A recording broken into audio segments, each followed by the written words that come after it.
কিউকাম্বাৰ salad তাৰ কাৰণে মই কিউকাম্বাৰ্ছ মানে তিয়ঁহ এটা তিয়ঁহ স্লাইচ কৰি লৈছোঁ এটা পিঁয়াজ স্লাইচ কৰি লৈছোঁ 2 cloves of garlic দুফুটা নহৰু স্লাইচ কৰি লৈছোঁ ফ্ৰেছ ক্ৰীম আছে ইয়াত আমুল ফ্ৰেছ ক্ৰীম আৰু লাগিব আমাক সল্ট আৰু white vinegar so' very easy first cucumber slice কিউকাম্বাৰ্ছখিনি এড কৰিলোঁ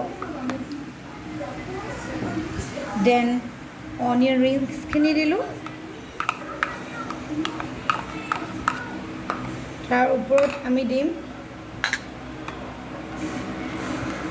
নহৰুখিনি গাৰ্লিক ক্ল'ভছ স্লাইচ কৰি থৈছিলোঁ সেইখিনি তাৰপিছত মিক্স ইট ফাৰ্ষ্ট মিক্স কৰি দিব ইয়াৰ ওপৰত যাব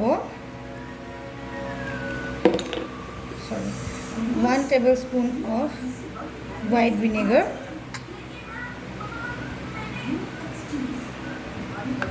আৰু salt to taste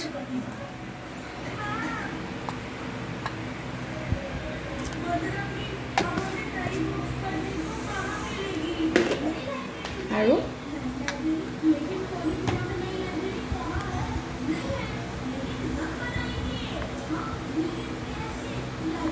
two tablespoons of fresh cream. Bas, that's it. And now mix it well.